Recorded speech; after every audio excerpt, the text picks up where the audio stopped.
Hello and welcome to another exciting episode of CXO Fireside Chat with Kalpana on CXO TV, the flagship brand of Techless Media Group. Joining me today, a very special guest, Abhijit Chakravarty, Senior Vice President, Core Networks and Security Operations at HDFC Bank. Abhijit is not just a tech whiz, but also someone with a keen eye for the future and a strong dedication to enhancing customer experience in the ICT domain. With more than 2 decades of expertise in enterprise IT infrastructure, network and cybersecurity, telecom, service delivery, and program management, general management, and leadership, he brings a wealth of knowledge to the table. A very warm welcome to you, Abhijit. It's great to have you here. Thank you so much, and I am thankful to CXO TV for providing me this opportunity and the platform for sharing my thoughts and experiences and my career journey. Thank you. Our pleasure, sir.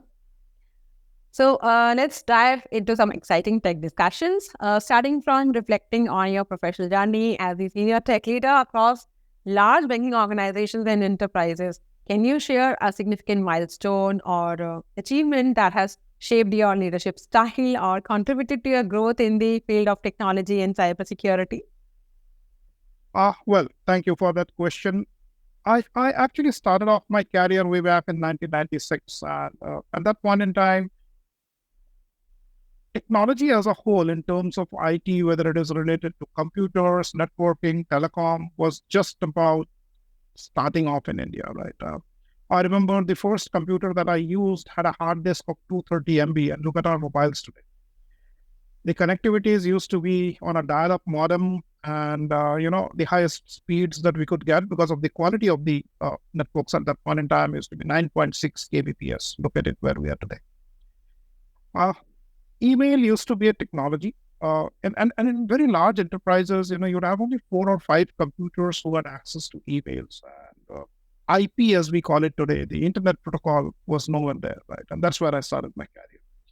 I think I've had a very fortunate journey of about 29, 30 odd years now, and have been very, very fortunate to have seen a plethora of evolution in the overall technology stack, now whether it is software, applications, connectivity, networks, security, you name anything. I think I've kind of seen most of it now. Milestones, if you ask me, well, I mean, just to kind of give you an example, because I can keep going on, but keeping in consideration the paucity of time, just to kind of give you an example, from a WAN networking, wide area networking connectivity, I've seen from X25 to SD-WAN and now network as a service. Now that's quite an evolution, right? From standard hub and switch based networks to software defined networks in the LAN today, right? You have micro segmentation today. So I think I've had that opportunity and the fortune to be able to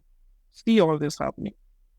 Milestones are many, and but one thing that I would want to, if at all, call it as a milestones, a few of them would be maybe the capability to learn and grow. Build a very strong connect, whether with customers or with my peers or with the technology OEMs as such, and that's also helped me grow a lot, right? One thing that I feel is very important is, or rather 2 things maybe, is curiosity and passion. If the curiosity is dead, you would stop learning. And if the passion is not there, obviously what you deliver will not be up to the mark. So I think these 2 are very, very important as you keep doing. Yeah, sure. So it's been a fantastic journey, and even I can relate with it and feeling quite like a nostalgia. So, remembering those older days, wherein I can also remember that dialer, the tone it was, the way at that time, connecting with the modem, and yeah, of course, but it's been a long journey, and a lot of, as you rightly said, that it's now more about learning, unlearning and relearning kind of scenarios in these many years. Because now AI is taking all the industries by storm, and every day, technology is, I think, changing at a speed which is we can't even define. So absolutely. Yeah. So, can you provide insights into the current trends shaping the banking industry, particularly in terms of technology adoption and cybersecurity, which is majorly your domain? So in the banking industry, if you look at it from an industry perspective, see what is growing or what will continue to grow in the banking industry are, in my opinion, three things. There can be more. But in my opinions, the top three are payments, lending, and digitization, which is your digital platform for products, services. So I think these three are growing right now. When you look at the technology adoption there, there and when you look at these three things that I've mentioned, payments, lending, and digital, right?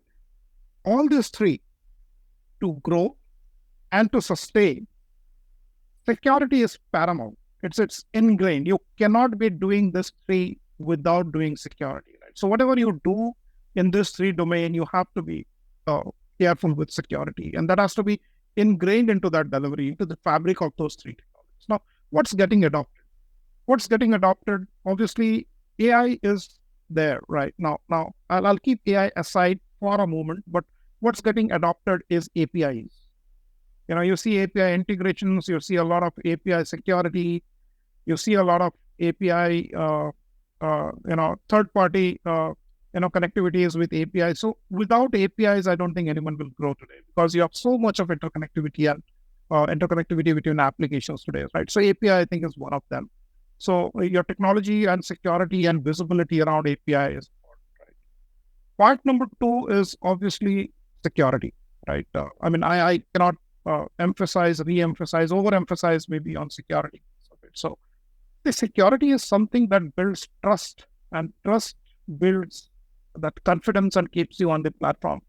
If I as an individual or you as an individual would have two instances of failed payments for anything that you're wanting to do online, you would be a bit cautious, saying that, does this work? Should I do it again? It's failed 2 times. And 2 out of 100, it's just hardly about 2%. So you can imagine even 2% error rates are not acceptable to a customer today. Forget business, right? The third thing I spoke about is, in the core technology platforms, you will have application modernization. The overall infrastructure and application modernization, API security, API integrations, blockchain, confidential computing. Yeah, I'm not still coming to AI because I think you need to have, and when you have confidential computing, when you have blockchain, when you have advanced security, I would say platforms deployed, you'd already be using a decent bit of AI there, Yeah. And I'm kind of keeping AI and Gen AI very, very, separate, because AI could be doing with a lot of your operations, doing a lot of your business and products. Gen AI is something very different. That's very, very different. And the last but not the least is customer experience. Now, on a digital platform, how do you ensure customer experience? Yeah, of course. I mean, customer experience, I think, is the foremost thing today. And so with the increasing prevalence of digital transactions, as you also mentioned, so how are banking organizations now adapting their core network infrastructure to meet the growing demands for speed, security, and seamless customer experience? See, I think a couple of things that are happening in the core networks and security domain. One is that, you see the infrastructure getting modernized. You'll see large banks moving away from the traditional networks into software-defined networks. Now, whether it is a software-defined LAN or a software-defined WAN, you'll see that happen, right? So that's point number one. Point number two, with the advent and evolution of SD-WAN and network as a service, the borderline between network and security is becoming thinner and thinner. I would name another technology, which is, let me call it SASE, which is SE or SSE, whatever kind of is being adopted. I think that is something which will again redefine as to how you interconnect your systems, which are not necessarily on your network. They can be on any other network, but you are sure about the connectivity, you're sure about the security, sure about the identity, you're sure about the controls. I think so. Software defined. So anything, it's now referred to as SDX, which is software defined anything. Anything, right? right. Yeah. And obviously application modernization, you've got to look at microservices based, you've got to look at cloud native based applications. See, when I say cloud native, it is not necessary that you be on the public cloud. You can be on the private cloud. It's about the application stack that I'm speaking about. It's the technology stack. So you've got to be, cloud native. That kind of gives you, and why these are important today, because see, erstwhile maybe, and look at the amount of transactions that a large bank has to handle today. Right now, without all this in place, you would surely be struggling to have visibility and observability, and something that you don't know, you are already in a very great danger of getting impacted because you don't know. What you know, if you know something, you can make an assessment on the risk and the threat. But if you don't even know, then there's a big problem. Yeah. So cybersecurity, as we know, is a critical concern for financial institutions. Then what strategies banks like HDFC are employing to stay ahead of emerging cyber threats and ensure the robustness of their security operations, especially considering the evolving nature of cyber risk? So there are two things. I'd like to answer this in two parts. So one is that defense. One is defense. How good have you built your systems which can defend? Defend what? Defend a threat or an attack, which may be a malware, which may be a ransomware, which may be a phishing attack, which may be a vishing attack, anything. How good is the current system in defending against these attacks, right? And the next piece of it is so defense is always reactive. Something happens and you defend, right? Now the shift is towards being able to predict. How can you be ready for 0-day attacks? Right. So the system today has been preventing a certain type of phishing. Maybe what if tomorrow the style or the pattern of that attack changes? Will your system be able to detect and prevent it right now? For that to happen, you need to have a good detecting capability, right? So that is being predictive. So you kind of then look at take a very, very broad view, but a very detailed view also in terms of what are your threat vectors, what are your threat surfaces, where do you gather your threat intelligence from, how is the threat intelligence integrated now to the defense systems, because threat intel will give you what can happen and defense systems will have to prevent it if that happens, right? So that's the area I think any large enterprise and banks are working at. Yeah. So any particular technologies you would like to highlight here that are helping, or maybe you have personally implemented? Yeah. The easiest and the foremost thing would be DDoS, because that's the most common form of attack, DDoS. Second is email phishing. Mostly if you look at the attacks that has happened, it is because of, on the email you get a link and you click and something happens. Not good. So that piece of it, right? So the phishing piece of it. Third piece of it is identity and access management. What do you do with identity and access management? If I am posing an identity, how do you verify that I am actually the one? What's that capability? I can be imposing, I can be impersonating someone, right? Or identity and access controls, right? Data breaches, so DLPs, threat intelligence, I would typically associate this with ransomware and malware, because someone would want to inject something, you should be able to detect it. So what's your threat intel there? And then, backend integration, how do you kind of look at your prevention for ransomware and malware? Last but not the least, in today's post-COVID, I think everyone is in a hybrid mode of work, so you really do not know where people are working from. And that poses a bigger challenge, because the erstwhile terminology of perimeter security has taken a beating. Now, today there is no perimeter. If you are accessing the network using your own device, your device becomes the perimeter. Your mobile becomes the perimeter. If you're sitting in a third-party organization, that becomes the perimeter. If you're sitting in a cyber cafe, that becomes the perimeter, right? Now, so there actually is no perimeter. So you've got to be capable of, looking at all that I said, which is phishing, identity and access management, ransomware, malware, On top of that, you've got to be capable of looking at how do I provide remote access? How do I validate and verify? So the zero trust network access, the ZTNA or the ZTA as it is called sometimes, is gaining importance, and large banks and enterprises are, kind of deploying these technologies so that, you kind of be sure of, as to even in a remote situation or in an unknown situation, how are you sure that whatever is happening, you are aware of. Last but not the least, I would say is a very robust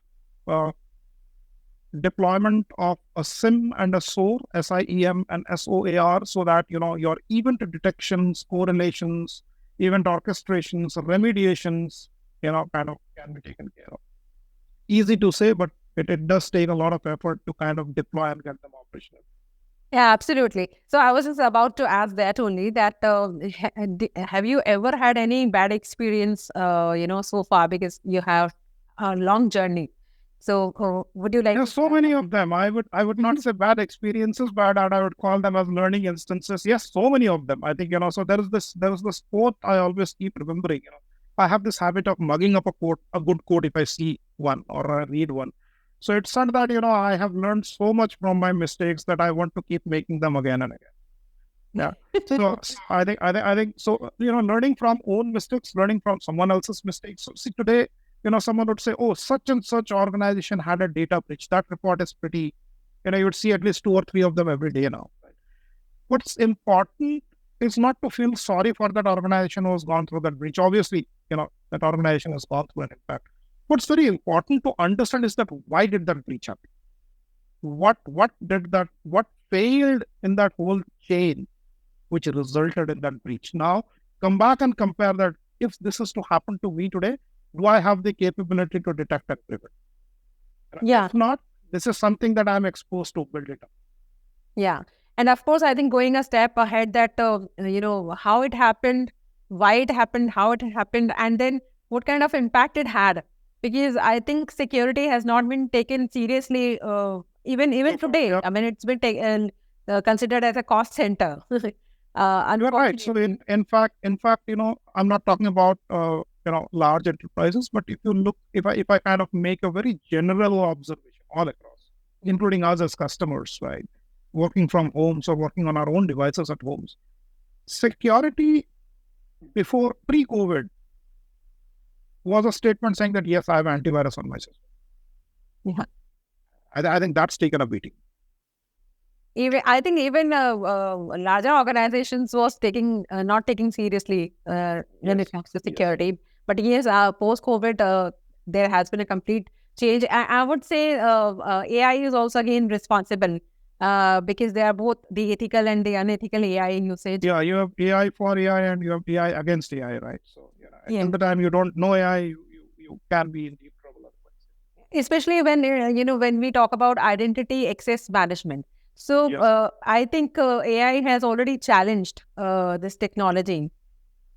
Yes, because the identity and access management, I was reading some article maybe about a couple of weeks back, and it says that about 65% of breaches that happens because of a compromised or an abused identity. Now, see, there are so many different types of identities that you have. You have a machine identity, you have a human identity, an application identity. And what do those identities, what sort of access rights do those identities have? Do you know? Have you reviewed? Are you been able to control? If there is even a single question mark there, I think you are a part of that 65% problem already. I'm not even going any deeper. The first 65% is identity. Yeah. So you think zero trust stack is actually helping even combating with the challenges that AI has posed? See, I will not say yes or a no, but zero trust kind of gives you much more granular control and visibility on access and identity, right? So what happens is, kind of look at it. If you run a traditional VPN, see, which was good yesterday, because people needed to log into the network and work, right? So VPN was good. I'll not say it was not. And then, some amount of security got built up with the VDI also. But the challenge with VPN and VDI is that you kind of log into a network. When you log into a network, the challenge today is lateral movement. If you can compromise one identity, you have a lateral access to everything on that network. Now that's what zero trust addresses. Okay. Zero trust kind of gives you a lot of visibility and control with a lot of parameters. So at every stage, it challenges you. So it's like, I mean, just to give you a very simple and a crude example, a VPN is like you unlock the front door of your house. Once you get inside the house, you have access to, if you have a 3 BHK, you have access to all of it. Zero trust, on the other hand, you enter the front door, then if you want to go to the living room, it will challenge you again. Now, within the living room, what does it allow you to access? It challenges you again. So if you go to the kitchen, you may be able to turn off the refrigerator, but you will not be able to turn off the oven. You can control that with zero trust, right? So this is where zero trust comes in handy. Now it also, what is also important is that in a VPN or a VDI-based scenario, BYOD became very famous, not now, quite some time back, but yeah, during the COVID times, it kind of evolved a lot, right? So BYOD, when you bring your own device, now when I log in from my device, any third-party device, right, how do you ensure that device is clean? Do you want to trust that device? Zero trust gives you that capability to check the device posture. You can check, is the antivirus updated? Is it running the latest patch? Is the browser that he is using, is that of the latest version? Suppose if you are now wanting to upload or download a PDF file, now if the version of that Adobe that you are using is anything which is not of the recommended or the latest version, I would want to allow you to upload that document to my system. Zero trust would allow you to do all that. Okay. So, in simple words, what is in today times, you would define the pinnacle, when it comes to security landscape, then this is the technology which is on top. It's very difficult to kind of put a single maybe tool or a technology to that. I would always first spin for identity and access management, always, because that's where it starts, right? Then obviously in terms of what are the mechanisms of you logging that data. So people were using sysloggers, they are not good enough now. You have to be, because you have to ingest a lot of logs today from a lot of systems, right? The job doesn't end there. The job just starts by ingesting the data. What you've got to do is where AI now comes into place, that you've got to be able to correlate and triage all that data and tell me, hey, this Joker seems to be acting a bit funny. Why don't you go and check him? Or this Joker is funny, I'm blocking him, you go and check it. Now that's where a lot of false positives happen. You could actually turn down or, put off a genuine system of the network, but that's the learning. When you ask that question, were there mistakes? Yes, those are learnings. And I've got to be able to understand the system, be able to keep on fine tuning it, right? So every time you detect a false positive, you have to go back and check your algorithm and your logic, correct that and put it back into the system again. It's a 24/7 work. It's a vicious cycle that keeps flowing. Yeah, sure. So, let's go a step beyond. Like, if, say, for example, the systems are hacked and the whole network is down. So, what are the standard operating procedure? What are the best practices? If the systems is hacked and the network is down, the first thing is to be able to shut down those systems from any access. No one should be able to have access into the system. Now, see, I'm not getting into the position of where the data has been breached or not breached, because that will kind of compound the problem further, right? So one action may not be able to provide a solution to all of this. But if a system is hacked, the first thing is that what's the capability to detect, right? Now, if you have been able to detect, you've got to put that system off the network. The first thing to do is get that system off the network. Third is run forensics. What happened? Why did it happen? From where did it happen? Be able to detect all that. Check how did it go through your defense mechanisms, right? So forensics, your incident response, and then obviously the remediation piece of it.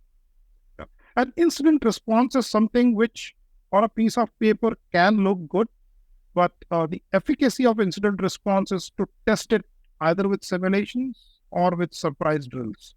So generally, you would see in an organization that they would announce, oh, there is a fire drill day after tomorrow. So everyone is prepared. That's not how you do simulation. You just do it and see what happens. That's the test of your incident response. Yeah. So a lot of organizations today, sorry, I interrupted. A lot of organizations today, we do it. we have a dedicated red team, right, whose job is to simulate attack and push it into the system and see how the incident response, the SOAR, SIM, incident response, how do they detect and react to it. Now that's the crux. The drills. So if we put a hypothetical situation again, adding if the data is breached, then what are your advices? See, if the data is breached and someone has already taken a control of your data, see, data breaches, one is that you've lost data, right? The second is that, your data is breached and you are now held to ransom. Now, again, two different situations. Now, if your data is breached, it is breached. I mean, depending, one is that with forensics, you should be able to figure out as to where has the data gone, right? And then using the cybercrime cell, I think they've made a excellent progress in the last 2 to 3 years. The cybercrime detection cell and all. If you kind of report it to them well in time with all the artifacts, I think they have been able to do a good job.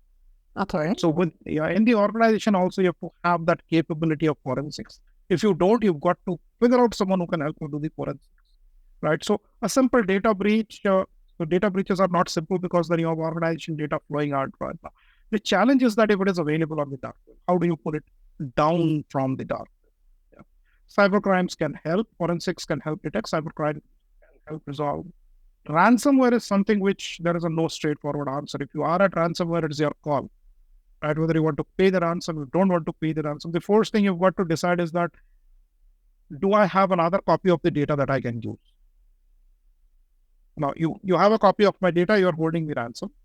Do I have a good copy of the same data that I can use? If not, you are in a deep trouble. If yes, well, I mean, there is a reputation loss for sure, but you should be able to still get back to business. And hence, another piece of cybersecurity, which I think I skipped when you asked me this question, component of cybersecurity is data backup. And data backup with an air gap. So that if you are, today, the hackers are also smart, okay? So what happens in a data attack is that usually they used to force attack the primary data set, right? And because you do a replication, these, the backup data set also used to get impacted. Then this technology of air gapping came around, saying that you will air gap the primary and the backup data sets so that no one can easily get to the backup set.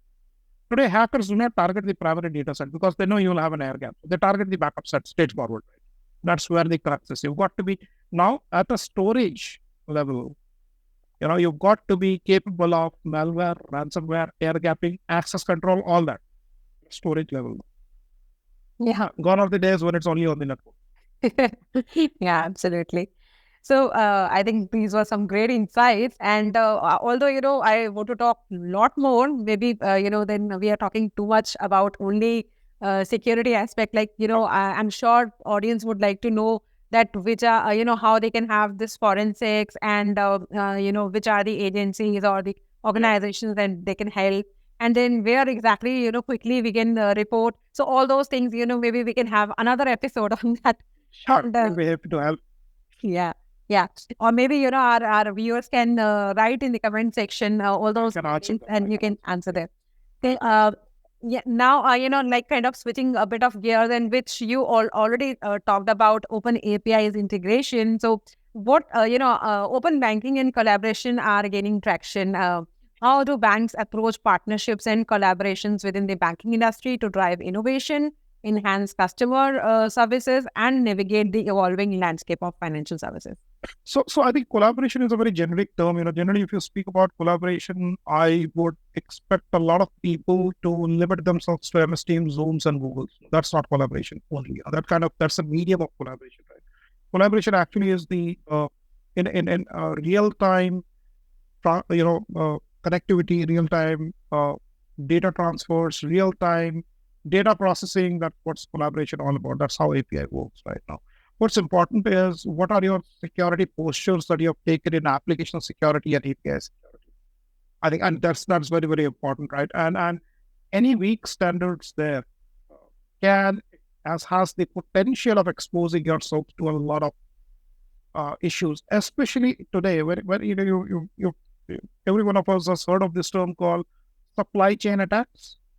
That's what happens when you work with a lot of partners and vendors. So anytime. So what we do in our organization is that when we are integrating with any partner or an OEM or a third party, we are we have a security posture which we feel is good for our organization, maybe paranoid for others, right? But if you do not comply to that security posture, we would not want to onboard you, plain and simple, because we respect our data, because there is customer data, right? Any breach, and with the DPDP Act now, not Act, it's now a bill, right? Which is enforced. You've got to be 110% careful. 100% is also not good. Right? With so much of data flying across, you've got to have data encrypted at rest, which is when it is at storage, data encrypted in motion, whereas when it is traveling, and data encrypted in usage when you are using the data. So suppose if there is someone in the in the home loan department who's accessing my data is private data, right? How do I ensure that it doesn't get leaked from the machine itself? That's data at use, so that you've got to be careful of that. So the security posture of an organization, the capability to do a threat landscaping and risk assessment. Security posture and risk assessment is very, very important. That's of paramount importance, whether it is inside or outside, because if you ask me whether outsider threats are the only thing that we should be careful about, no, I think a big deal of that happens because of insider threat also. I've got to be capable of handling both insider and outsider equally. Yeah. So security posture and risk and threat assessments are paramount. So if we sum it up, so what are the approaches you're looking while partnering or maybe collaborating? What are the key things you would like to highlight? Security posture, that's point number one. Risk assessment, yeah, and the visibility and observability into whatever is the asset. Now, see, today, an asset is not limited to a hardware, an asset is also limited to a service. Now, API is a service, that also is an asset. You've got to have the capability of visibility into that API, right? So I'm not even talking about encryptions and etc. and all that. They have become mandatory today. Without that, I don't think anyone would want to connect. But your definition of your security posture, your threat assessment, and your risk management, I think are the three key parameters. Yeah, sure. So, that brings me to the next question, which is about the regulatory compliance, which is, paramount in the banking industry. So, how are banks navigating the complex regulatory landscape to ensure adherence to industry standards, while also fostering innovation in financial services? So the first thing is that first thing would come to classification and categorization of data. How do you classify and categorize data which is critical? So DPDP Act calls for classification, categorization, and the treatment to a personal data. Right now, how do you do that? What are the levels of segmentations that you have done within your network? So you would have, when you talk to a bank, you would hear this terminology called PCI DSS. Now that's where the personal data lies, right? So that piece, which are the applications which conform to PCI DSS? What's the network segment? Are they segregated? Who can access? When they access? How are you controlling? What do they access? Are this data encrypted? Because if I am to store your Aadhaar card information, I can only display the last 4 digits of your Aadhaar card. I have to mask the first 8 digits right now. How is that being done? What's the compliance on that? Like those all questions need to be understood. One is that the requirements needs to be understood, and then got to be able to figure out, am I complying to all this? Right. So in fact, when a bank or any financial organization, in fact, even insurance, and I would go forward and say even healthcare, where you have a lot of personal data stored, right? One is an audit, obviously audit in general. When I say not a general audit, but which covers the complete environment, right? But there is a specific audit, Kalpana, that happens on PCIDs. That's an audit which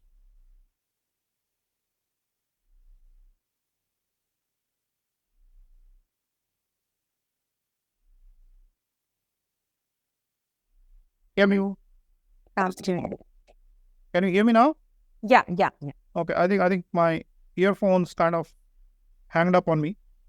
So So when I say that bank or insurance or a healthcare, you have, one is the audit of the overall IT environment and infrastructure and the, encompassing the complete GRC, which is governance, risk, and compliance, right? Now, there is for people, for organizations who handle personal data, there is a specific audit on PCI DSS saying that how do you handle that personal data?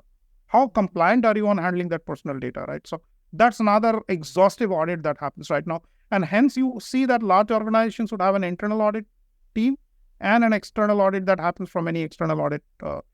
RBI is obviously one of them in India, but there are so many other external audits that happens.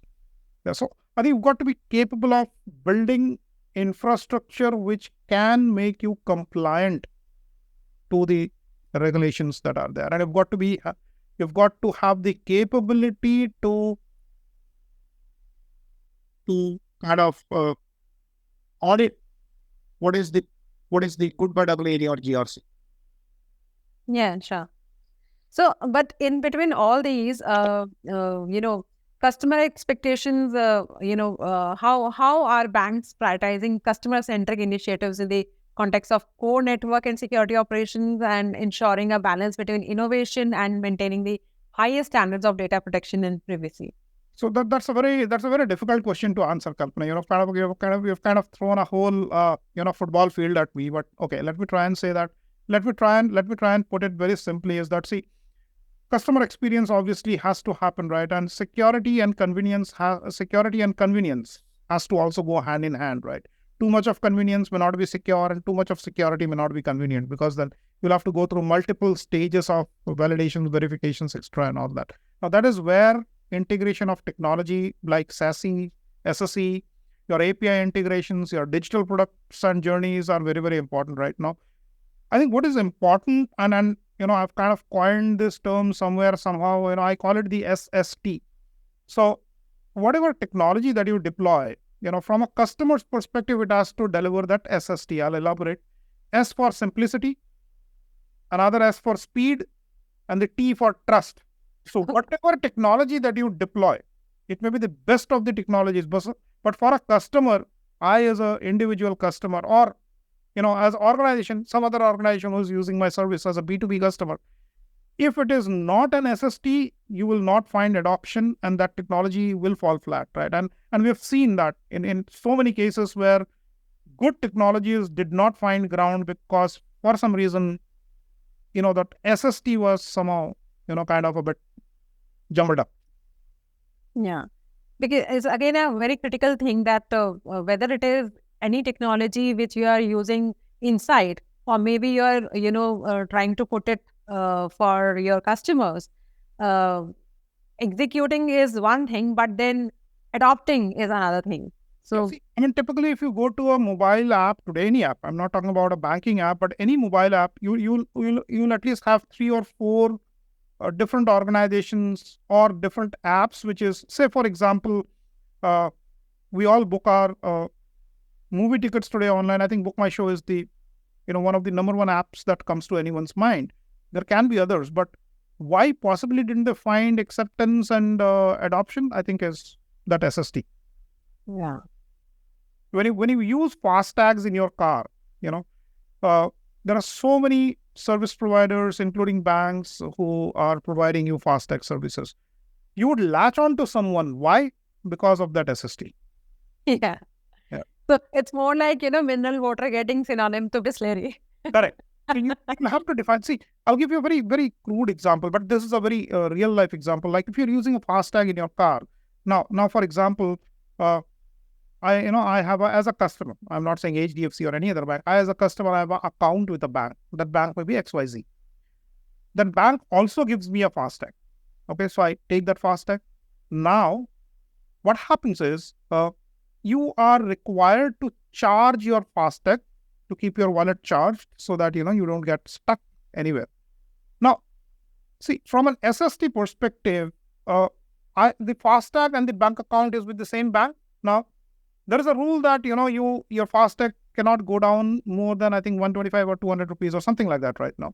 Yeah. The moment it happens, now, since I'm with the same bank, why don't I auto charge it? Yeah. Now, if that feature is not available, it's hitting me somewhere in that SST. Someone who does it will find acceptance. Absolutely. So again, it's all about customer experience, how you can enhance it further. Yes. Okay. So, if you can share your top tech and security priorities over the next 1 or 2 years, I would say. Visibility and observability continues to be on top, because, as I said, if you cannot see something, if you don't know something, you are in a much more danger, right? Threat assessment and risk management will continue to be the second, because that's what defines as to how your business would move and continue to thrive, because there's a huge impact with repetition loss otherwise, right?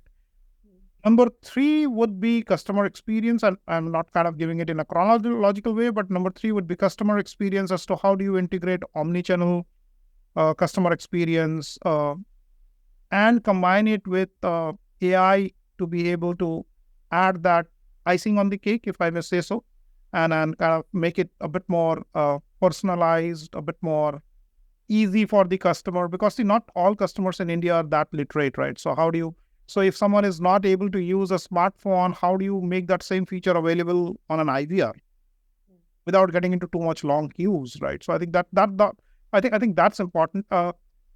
Application modernization, application and infrastructure modernization will continue to be there, and on the security piece of it, as I said, visibility and observability tied back to event logging, event correlation, and hence that incident response piece of it. I think that will continue to remain on the top agenda. Yeah, sure. So when it comes to budgets, like, earlier, what kind of budgets we were having when it comes to, creating this kind of an IT landscape that we are idealizing now or envisioning. So, and now, what kind of budgets we should have?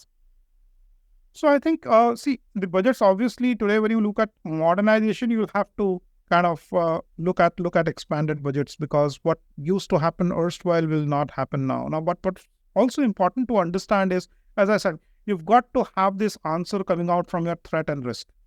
What's the threat that you are wanting to live with? What is the risk that you are wanting to live with? And what is that you are not wanting to? The moment you say, this is not what I would tolerate or I want to live it, is where it will need budgets, right? So I think the budgets on security are, kind of getting approved, because, I think the board realizes that security is important. Customer experience is something where you will see a lot of budgets flowing in, because that also has become important.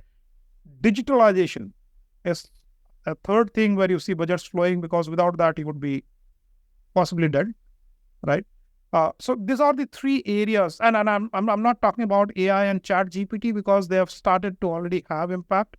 I'm again keeping Chat GPT aside, but AI is something that organizations are finding use cases and trying to see as to, because if you go all out, it will not happen. So you've got to be very sure about a couple of use cases that you want to see and be able to visualize, okay, if I do this, I'll possibly see a 30% jump in my revenue, or a 20% increase in my sales, or a 15% increase in my productivity.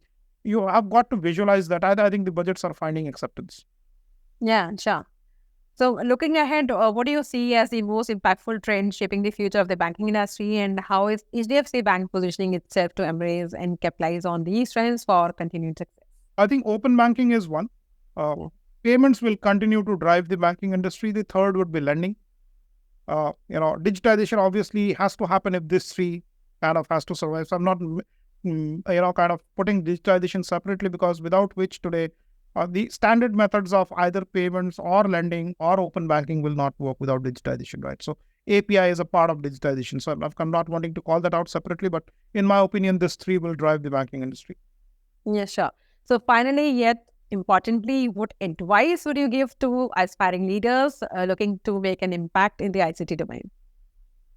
So my request would be that, look at the current situation, look at where you would want to go. See, there has to be a semblance between vision, strategy, and expenses. You can be very visionary, but if it doesn't justify those expenses, it will not get through, right? You've got to take a step at a time. But I think what is very, very important is, how do you execute? I think that is, in my opinion, paramount. You can have a great vision, you can have a great strategy, but if you cannot execute and deliver SST, that whole thing falls flat. So I think vision and strategy are good, but you've got to have that capability to execute it to the T. That's very important for me. Yeah, as you go back to square one.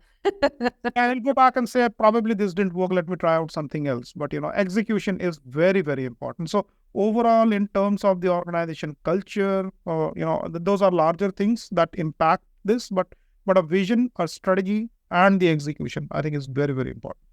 Yeah, sure. And digital transformation, I think digital business transformation is an ongoing journey. Yeah, business transformation, customer experience, so you've got to even look at your own organization employees as customers, see what they go through, because if they are kind of struggling, for sure the end customer is not going to be very happy about it, because this will show up in the execution. Of course, I mean the employee experience is going to impact the customer experience. Absolutely. Anyway, so thank you so much, Abhijit, for sharing valuable insights, your experiences, and I'm sure our CXOTV audience will find it very interesting and relevant with lots of takeaways. And it was truly a pleasure having you on the show. It was my pleasure, Kalpana, and thank you for providing me with this platform to share my experiences on learning so far. Yeah, thank you. So that concludes our CXO Fireside Chat session with Abhijit Chakravarty, Senior Vice President, Core Networks and Security Operations, HDFC Bank. Thank you all for watching. Please follow #CXOTVnews and stay tuned to our social media channels for more insightful conversations only on CXOTV. For more updates from CXOTV, please like and subscribe to our channel.